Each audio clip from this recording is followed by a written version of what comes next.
Hello friends, ఈరోజు మనం వింటున్న కథ యద్భావం తద్భవతి ఆధ్యాత్మిక కథలలో చివరి కథ కలవర పెట్టే కోరిక.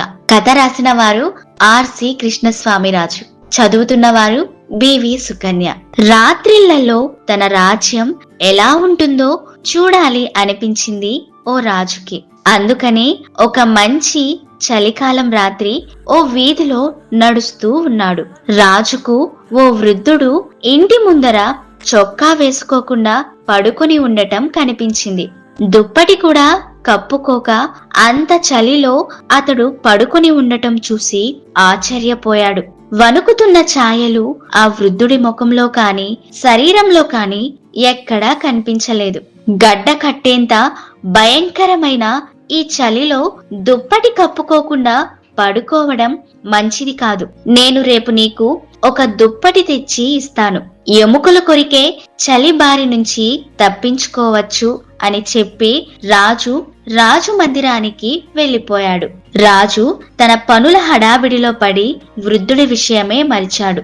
2 రోజుల తర్వాత దుప్పటి విషయం గుర్తుకు వచ్చింది. వెంటనే ఆ రోజు రాత్రి దుప్పటి తీసుకుని వృద్ధుడి దగ్గరికి వెళ్ళాడు.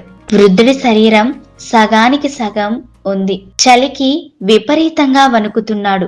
దుప్పటిని రాజు ఆ వృద్ధుడి చేతికి ఇచ్చేలోగానే దాన్ని పెరుక్కుని గబగబా ఒంటికి కప్పుకున్నాడు.